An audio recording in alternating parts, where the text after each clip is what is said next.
So pretty much the way we water is we roughly fill the bottom of the tray just a little bit. We don't always have to fill it completely, but that's what we found kind of works the best. So it's not totally full, but we also find some specific plants, and you'll learn this as you go through the process. Some plants actually will take a little bit more water than others. So like peas will take a little extra, sunflower will take a little extra, wheatgrass will take a little extra. I could give these radish a little bit extra as well. But I also know these are going to be harvested tomorrow, so I don't want to go too crazy with watering them today because they'll be wet tomorrow.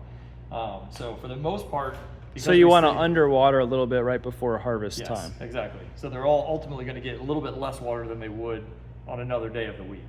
But in general, we usually just kind of fill just the very, very bottom of the tray with water almost across the board. But just like a centimeter or so of water. water? It's literally just the very, very bottom of that tray has got water. Even less. Or almost all covered in water. We find that usually works out pretty good. So that's kind of the route we go. So we're just basically going to pick up the corners.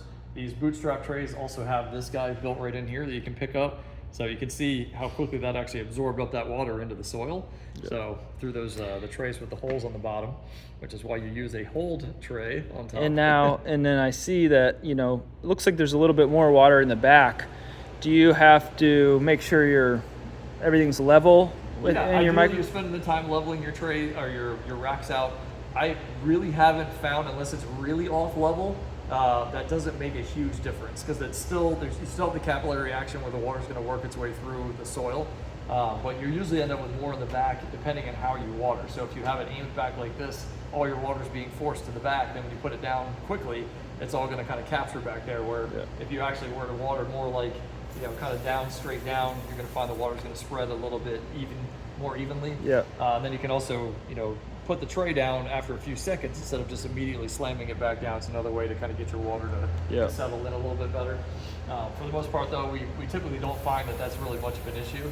We just kind of fill it up and then just drop it and move on to the next one. So a lot of people overthink this process way too much and like literally measure out their water and figure out what they need and all that kind of stuff. Once you get it figured out, it's really not going to be too bad. It's just a lot of trial and error basically, but we found in general if you just kind of fill the bottom of the tray, that's usually going to be decent for almost all the crops. Something like an amaranth, something like a cilantro, you're definitely going to put less water in because they don't need nearly as much and they're a lot easier to dampen off, where these guys, they're pretty water tough so they can handle a little bit extra. And then do you find that they're using a little bit more water as they get more mature as compared to when you first pull them out of stacking? Not particularly. We water the same throughout the entire stage. Okay. So as they're going through the process, we don't really give them much more water than we did when we first watered them out of germination. But for the most part, we try and keep it pretty consistent. And you can kind of feel how dry the soil is when you pull up the edge of the tray too. Yeah, when you pick up the tray, you get a rough idea in your head as you go through this thousands and thousands of times. Like, I know how much a radish tray should weigh. So when I pick it up, if it feels heavy, then I know it doesn't need as much water. If it feels super light, then I'm going to give it a little bit of extra water. So it's kind of like one of those things you learn automatically over time. So I just bring this around to the other side here. And you're doing this once a day? Yeah, once a day, every single day. Yep. And I know a lot of people, try and do automated watering systems and things like that. The challenge with that is the cost is really high.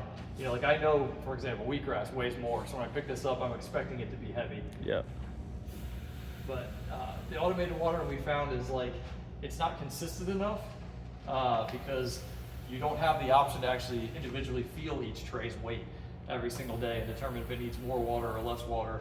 Plus, if you've got a bunch of amaranth together with a bunch of peas, the amaranth is going to die from the amount of water that it's getting, where the peas are going to be totally fine.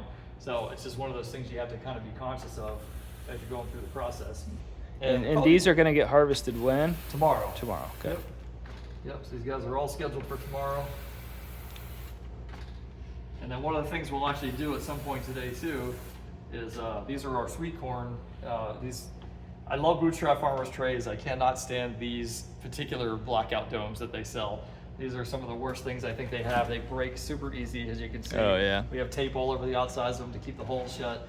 But we will actually tape these lids to the bottom at some point today to keep the corn from literally lifting the lid off of the tray. because we find they actually get so tall Yeah. that they will do that. So these are a little bit of a nightmare to water, not quite as easy as everything else. Yeah. Cool.